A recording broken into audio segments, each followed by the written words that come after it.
You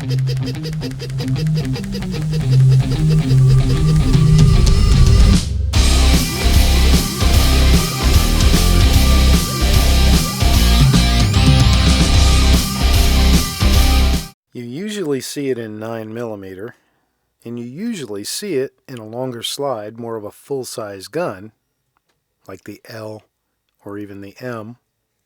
But here is the S40 in 40 Smith & Wesson A1 STEYR, fresh from the toy store. Owner's manual with all kinds of stuff that I probably should read so that I don't make stupid, inaccurate statements later. Nah. And this is exactly how it's packaged. No, this is not a box of free chiclets or anything like that. This is the gun lock. Gun comes with 2 magazines. There's none in the pistol, so it comes with 2. And here is the gun. Comes with this interesting little protective sort of tissue paper at the top inside the foam. I guess that's just to absorb any oils that may dissipate out of the pistol. I guess that's a kind of a cool idea. And it comes with these 2 funny looking little keys. Talk about that in a minute. Just going to take a real quick look here on the desktop, literally the unboxing, before I take it out and shoot it, which I'm going to do post haste. But you can see the designation there, 40 Smith & Wesson, STEYR, Mannlicher, Austria. There's another gun that comes from Austria that might be fun to compare this to. And again, this is the 40 A1, so we're used to seeing them in 9mm. This hole is a little bigger because it's a 40 caliber. We're starting to approach the realm of manliness here. It is a different looking handgun. It's a very interesting looking handgun. It's one I've admired from afar for a long time. I have never shot one.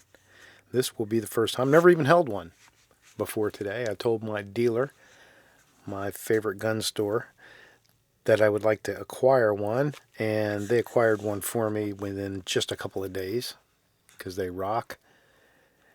And I want to take this thing out, and I'm going to put a good solid 1stHundred through it and talk to you about all the things that I think while I'm doing that.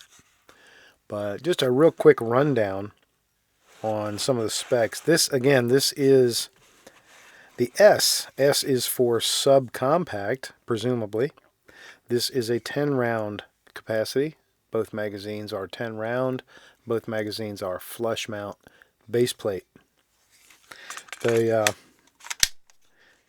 mag release is a bit interesting. It's long and narrow, as opposed to being a round button or triangular shaped or any of that. And it's a little interesting. I was looking at the inside of it, which you can't see right now with the slide, but it's a little interesting too, the way it's constructed. It's actually 2 parts, and a spring connects the 2 parts. So if that spring starts to wear out, you can start having problems, I think. That said, here's a real quick rundown on the specs. Again, it's a 40 Smith & Wesson. Capacity is 10+1. Comes with 2 magazines.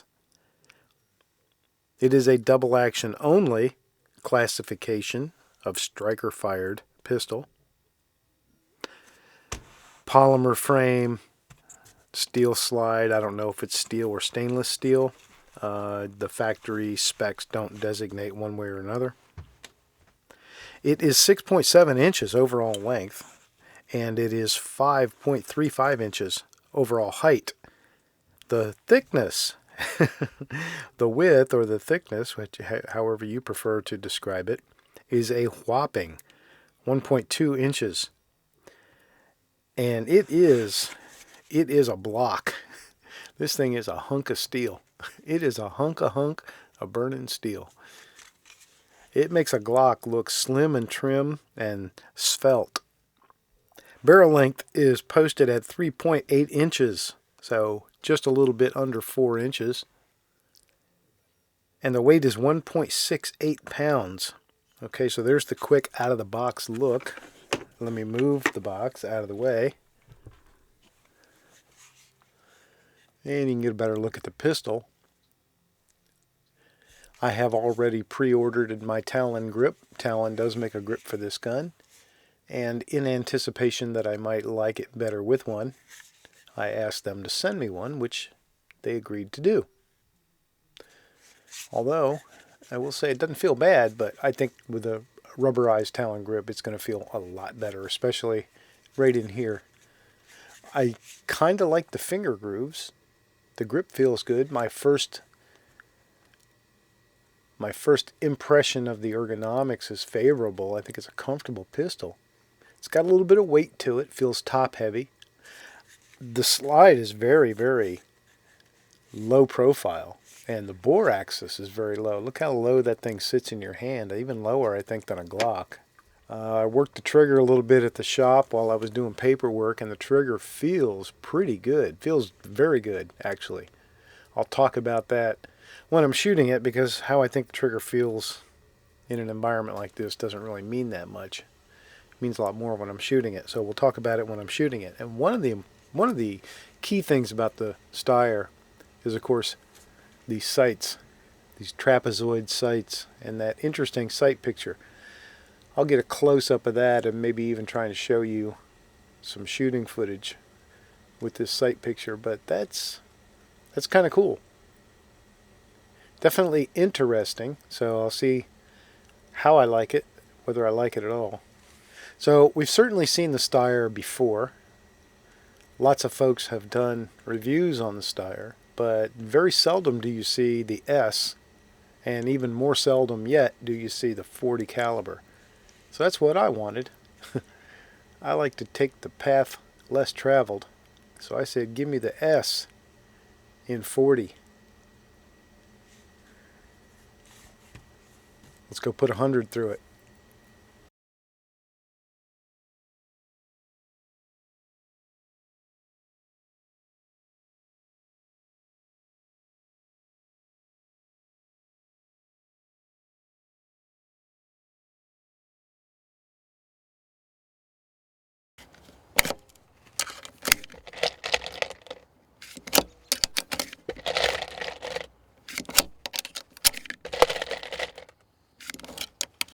Okay, here it is at the range. The STEYR S40-A1, because I got to be a little bit different. Usually you're going to see the L, sometimes you'll see the M, almost never will you see the 40. People love to hate 40. Well, I don't care. I'm shooting 40. I'm shooting the subcompact STEYR. Very first time I have put a Talon grip on it. Last night I put a Talon grip on this. I field stripped it and lubricated it, and everything is good to go, but I have yet to fire it. So this will be the very first shots through the STEYR. 40 Smith & Wesson subcompact S40-A1.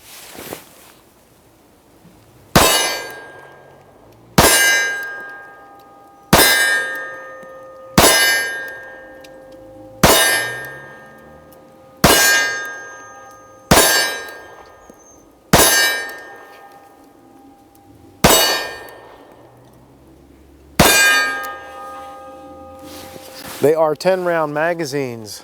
Comes with 2, which means I'm going to be doing a lot of magazine loading. I'm going to run at least 10 of those for you in the 1stHundred. Maybe more if I'm having fun. I'm running LAX ammo today. 180 grain. Second magazine of 10.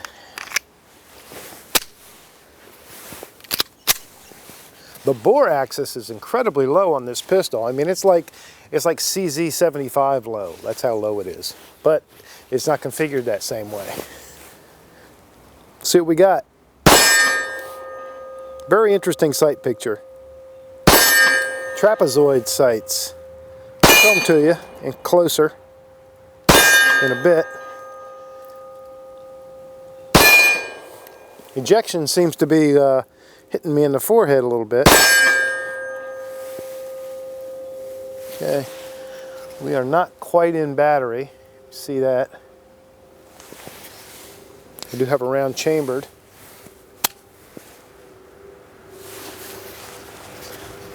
And again, I did field strip the pistol and lubricate it.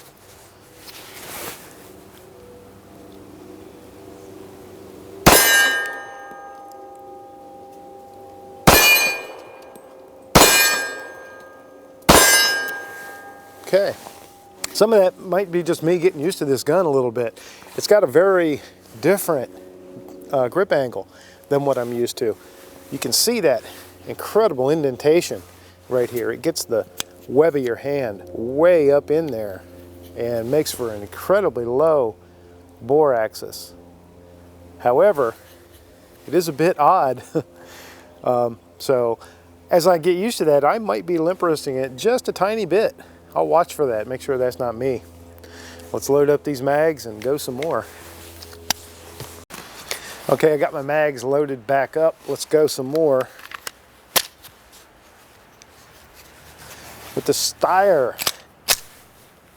Now the folks at Fire Mountain Outdoors already had a lot of fun with the name Mannlicher, which is part of the name. STEYR Mannlicher in Austria is where this gun is made. So I'm not going to try and copy their humor, but it was funny. You should go check it out. This is the subcompact. 3.5 inch, roughly, barrel.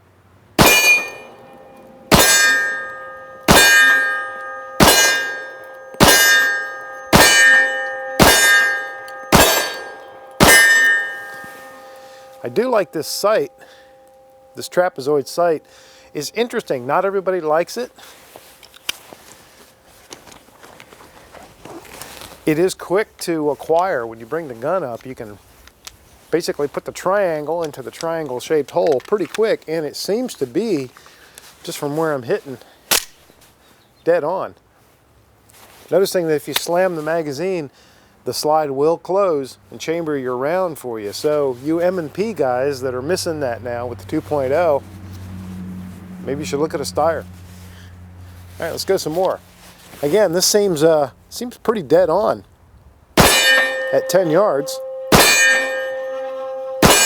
It's got a sweet trigger, but the reset doesn't have much feedback. Ow. Ow.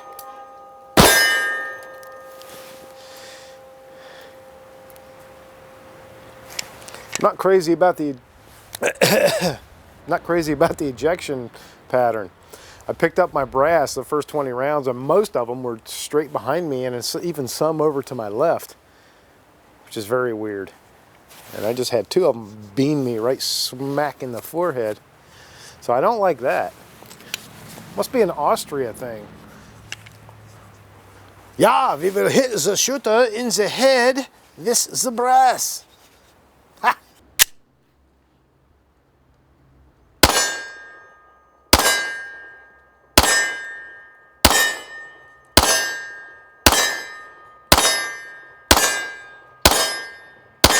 The STEYR comes with an interesting feature that is not present on most handguns. There are a couple that have some sort of lock, like the Smith & Wessons, the wonderful and ever so popular Clinton lock. So that's something we see a lot, but the STEYR does have a lock, and it's configured right here. It is on the right side of the pistol, right behind the takedown lever. The takedown lever is on the opposite side we're used to. Most handguns have it on the left side. That's what this little key is for. And the way it works is you put the 2-pronged key into these 2 tiny little holes. Try and get it in an angle where you can see. So what you do is you insert the key, you push it in, and then turn counterclockwise toward the S, and it will stay recessed. And then at that point, not only is the trigger locked, you can't even work the slide. That basically locks up the locking block and trigger assembly completely. So you don't want to do that and then lose this. Or I guess you could, if you wanted to do the spy thing, you could lock it real quick and then swallow this key if somebody was trying to steal your gun and hurt you with it. To unlock is simply reverse that process. Again, insert the prongs, push down, turn it to the F for fire, or clockwise, quarter of a turn each way. Not the kind of feature I typically like to use, but it's there, and you don't have to use it if you don't want to. That's how that works. Alright, I think I've got myself warmed up a little bit. So let's put some on paper. See if I can make a nice group. I am at 10 yards from my target. Going for the orange dot, and I'm going to try a tight 6 o'clock hold for starters.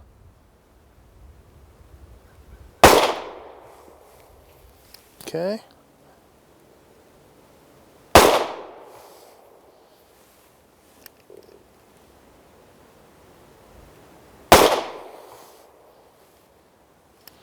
These sights are interesting. They're harder to shoot precision with.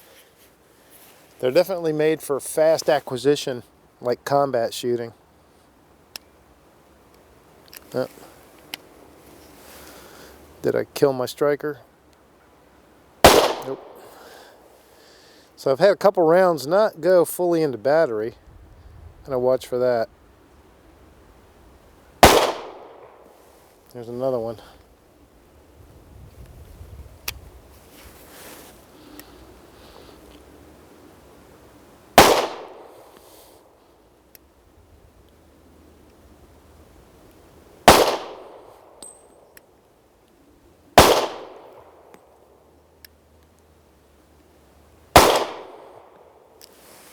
Okay.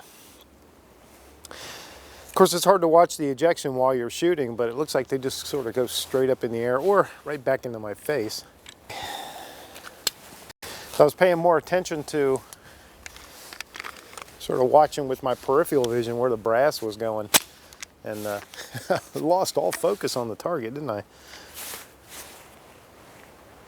Yeah, you can definitely see, I'll show you this in close-ups, but you can see a whole lot of brass marking, even on the very front edge of the ejection port, which is something I never see. So it is, and it's marking up the brass pretty good too, and dinging it and stuff. So I'll show you that. All right, let's see if I can't redeem myself a little bit with this group down here.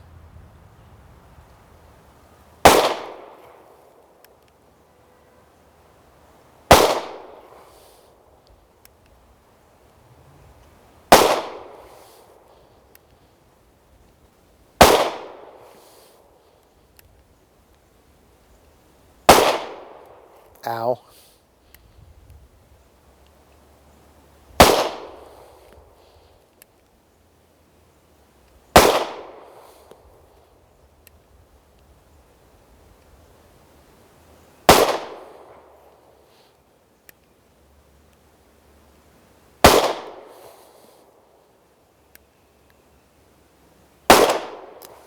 Okay. That felt better, and I think that looked a little better as far as group size. The trapezoid triangle inside of triangle sights are a little harder to hold than traditional square sights as far as keeping that steady picture for shooting a group. But they are great for quick acquisition and getting on target. So, you know, like everything, it's all about compromise. But it's an interesting pistol. The grip angle is definitely a little different and unique. It's got an incredibly low bore axis. This is a pretty snappy 40 round, and it absorbs it really nicely. The ejection and the extraction is interesting though. We're going to have to look a little deeper into that, but we're not having no problems feeding, no problems firing. A couple problems going into battery. I've had that 3 or 4 times. But, you know, I mean, that could be ammo, that could be the gun needing to, you know, to break in a little bit, could be the recoil spring. It's certainly not because the gun's running dry, that I will promise you. Okay, here's a look at that sight picture for you. You can see that it lines up pretty quickly, but it's not incredibly precise. When you're trying to do a 6 o'clock hold, and balance your bullseye on top of that point. It's a little hard, but it's a cool sight picture and very effective, I think, for combat shooting. You can acquire it quick and it comes back on target really quick.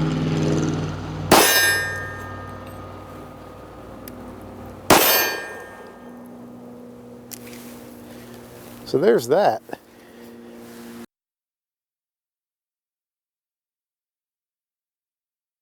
Okay, I have cleaned up my target, pasted up my hits, and put a fresh orange dot. One comment on that LAX ammo, and by the way, this is the first time I have shot 40 Smith & Wesson LAX ammo. I shoot a lot of 10mm LAX, and I shoot some 45 ACP LAX, and I like it quite a bit. First time I've shot 40 Smith & Wesson, and I was noticing in the holes, and you probably could see that when the target hits were happening, that it was almost like a little bit of keyholing happening with a lot of those. So who knows, you know, this funny extraction, the ejection, the battery issues, and all that could be the ammo, because ammunition is an important component in the shooting sport. So I'm moving on now to a magazine of Freedom Munitions, also 180 grain, also copper-plated flat tip. Going to try that out. Now these are the remanufactured Freedom Munitions, so really shouldn't make any difference. I've found over the years that the reman stuff shoots just about exactly the same as the factory new stuff. Really the only difference is it's once fired brass. But let's try Freedom Munitions and see how this performs. Just 10 rounds.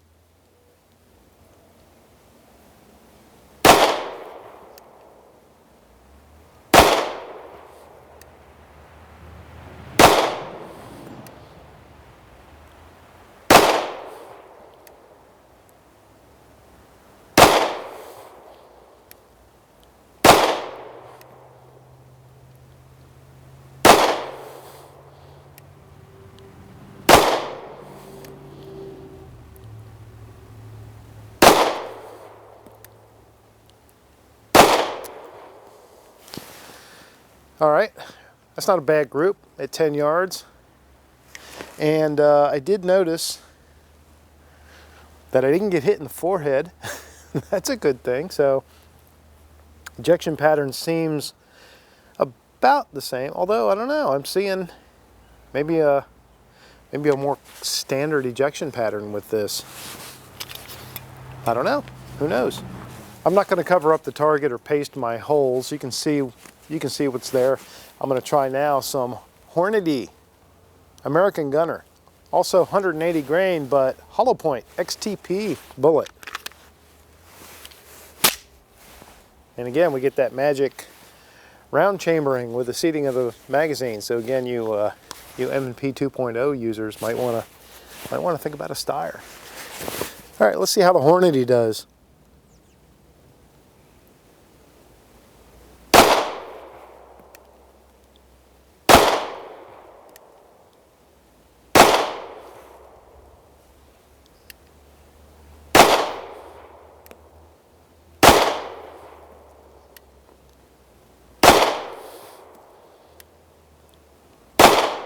Ow.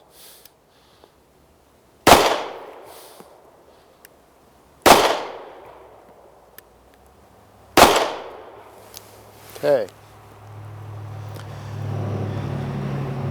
That seemed to open up the group a little bit. And also the ejection seemed to get a little squirrely again too. So far, not that we're being scientific by any stretch, but so far, the Freedom Munitions is the ammo to shoot in this gun. All right, here's just a look at some of these cases that I've picked up, and you can see what's going on. There's a good example right there of the dent. That thing is whacking itself pretty hard as it's being ejected, and you can also see a lot of the scratching that looks like it's coming from maybe the extractor on these. Again, some sharp denting. And just a lot of marking on the cases. So there's some aggressive extraction and ejection taking place here. The more power that the cartridge had, the more it seemed to be affected by that and get dented up. My hand loads, being the closest thing to a powder puff load, had the least amount, and that all makes sense. Less energy, less denting, but there's the look.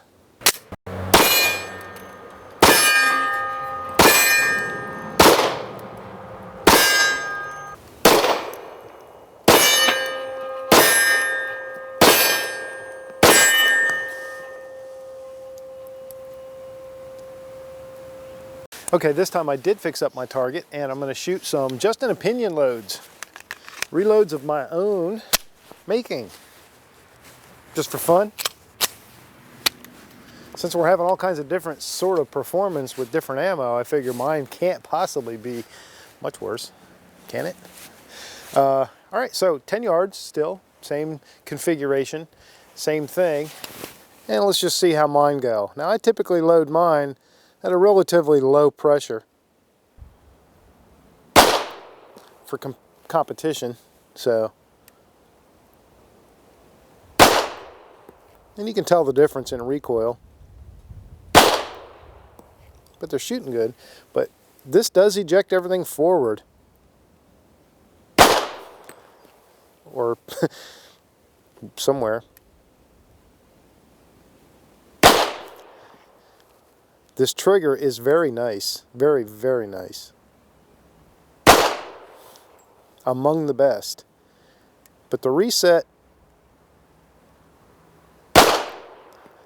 is low on the feedback.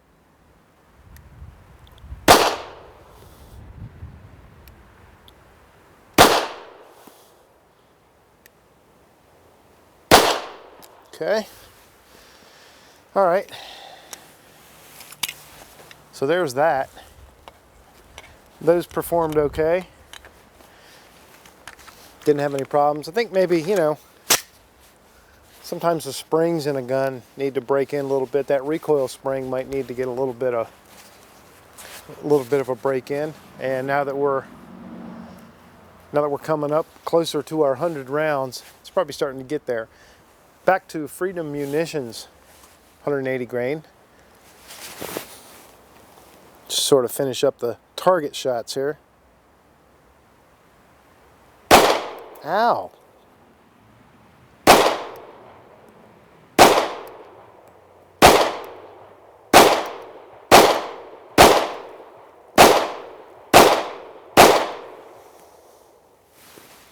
The sights are good for that faster acquisition.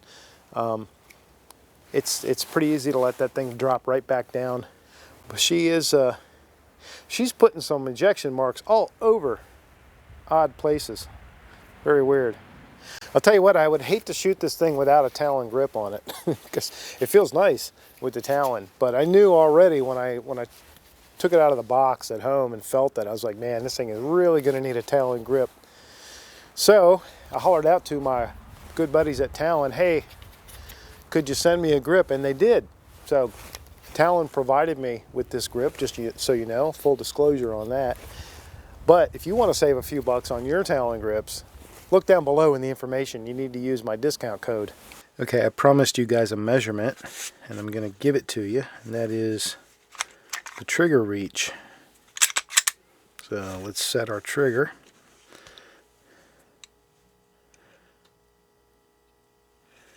And go from here, apex to the trigger. I'm going to actually go at a little bit of an angle. And I'm going to collapse the trigger safety without moving the trigger. And that is 2.664. Here's a Glock 23 Gen 4. And likewise, set the trigger. 2.662, 2.663, that's where we were, right? On this one,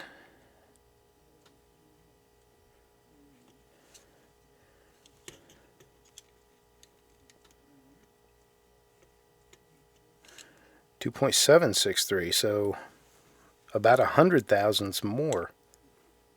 Interestingly enough, just about 100 thousandths more for the Glock. So it just goes to show you that sometimes what you're perceiving isn't the same as what you'll measure with an empirical measurement. Because I was really feeling to me like this one had a longer trigger reach. And I don't think it had to do with the fact that that safety sticks out a lot further, sort of like a pelican. But who knows? Yeah, you can definitely tell. The Glock still feels to me like it's shorter, even though it's longer. Go figure. And as just a bonus, I'm going to also measure the trigger pull. Might as well, right? Okay, we'll take an average of maybe 3 or so.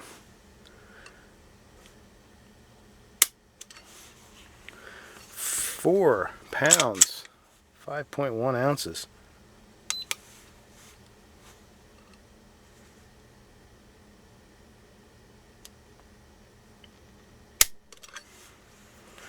£5, 11 ounces. That's a big difference.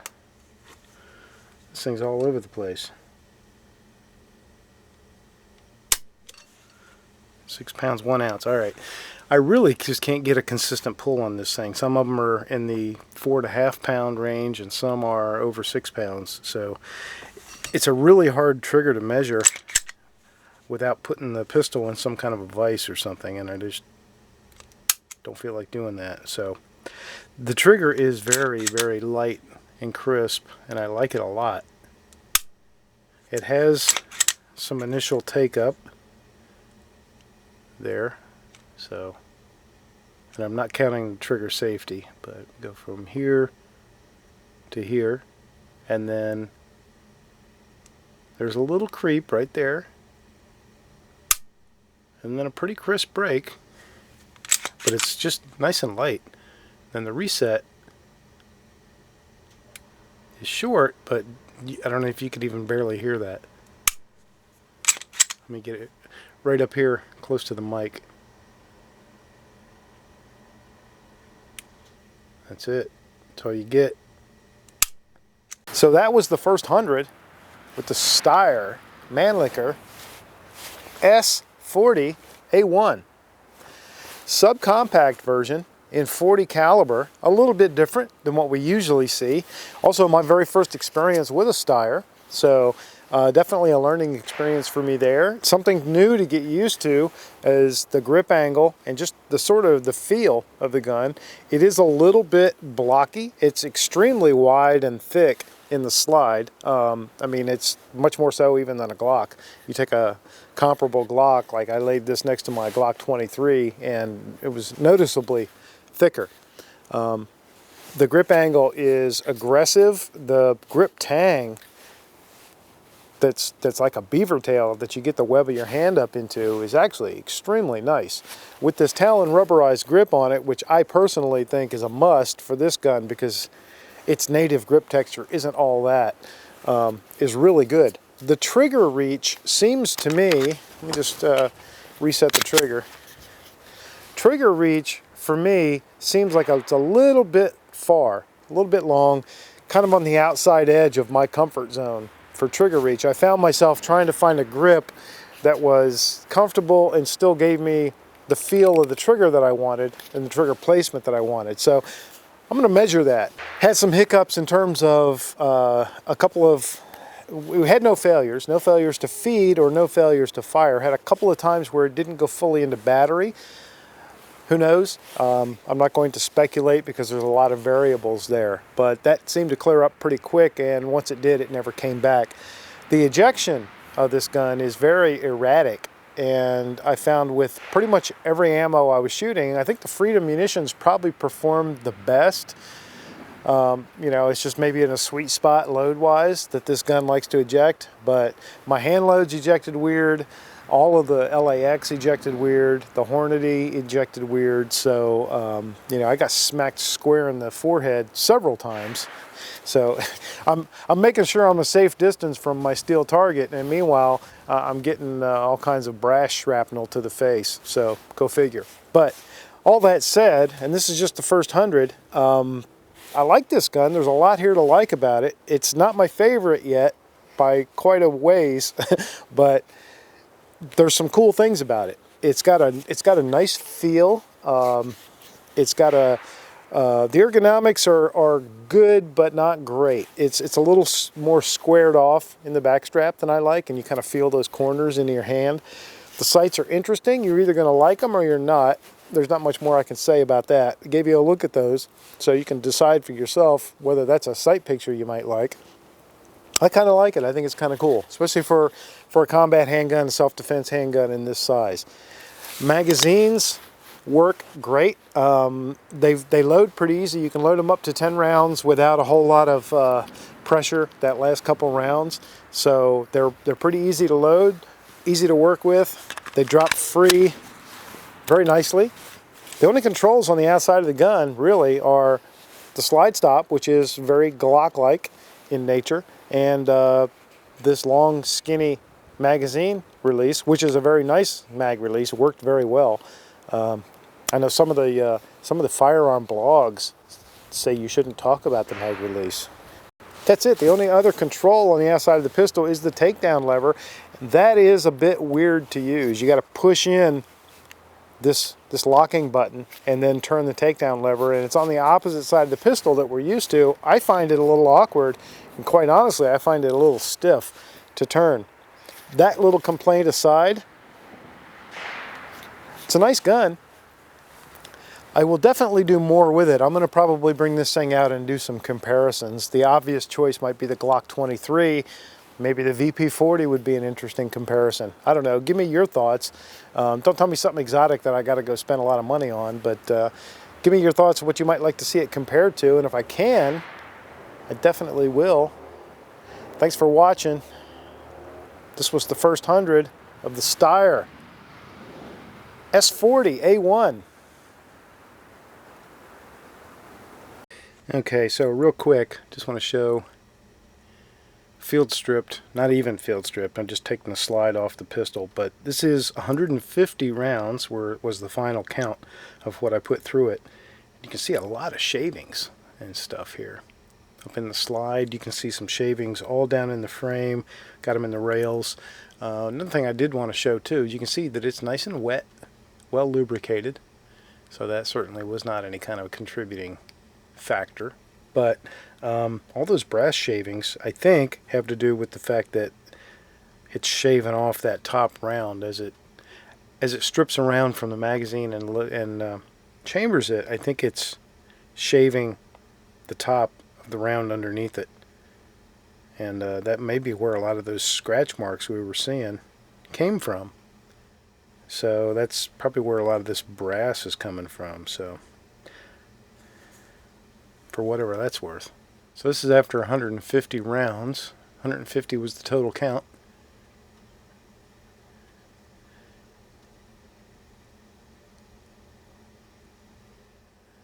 Well, a lot of times I'll let this go, or I'll let a pistol go without cleaning after a first 100, as long as it's still nice and wet. But in this case, I think I better clean it.